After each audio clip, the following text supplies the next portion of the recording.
Hello everyone, welcome back to my new blog. Suman home কুকে আজকে একটা নিয়ে এসেছি রান্নার রেসিপি। এই রান্নাটা খুব সহজ রান্না। যেদিন নিরামিষ দিন সেদিন এভাবে একবার পালং শাক বানিয়ে খেয়ে দেখো সবাই। আমি প্রায় বানিয়ে থাকি। কিছু পালং শাক ধুয়ে বেছে নিয়ে নিয়েছি গ্রাইন্ডার জারে। এবার পরিমাণ মতন ওর মধ্যে দিয়ে দিয়েছি কিছু কাজু বাদাম, গোলমরিচ আর কাঁচা লঙ্কা। এবার সব কিছু একসাথে একটু জল দিয়ে গ্রাইন্ডিং করে নেব, একটা স্মুথ পেস্ট বানিয়ে নেব। এবার পরিমাণ মতন সর্ষের তেল কড়াইতে দিয়ে ওর মধ্যে দিয়ে দেব কালো জিরে আর শুকনো লঙ্কা ফোড়ন।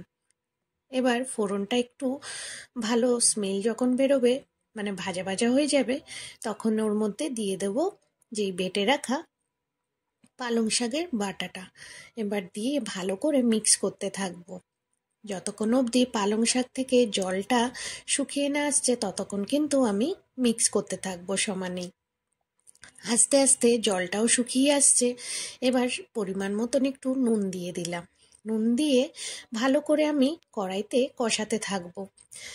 পুরোপুরি এর কালারটা যখন ডার্ক গ্রিন হয়ে যাবে, একদম এরকম একটা টেক্সচার হয়ে যাবে, তখন আমি নামিয়ে নেব।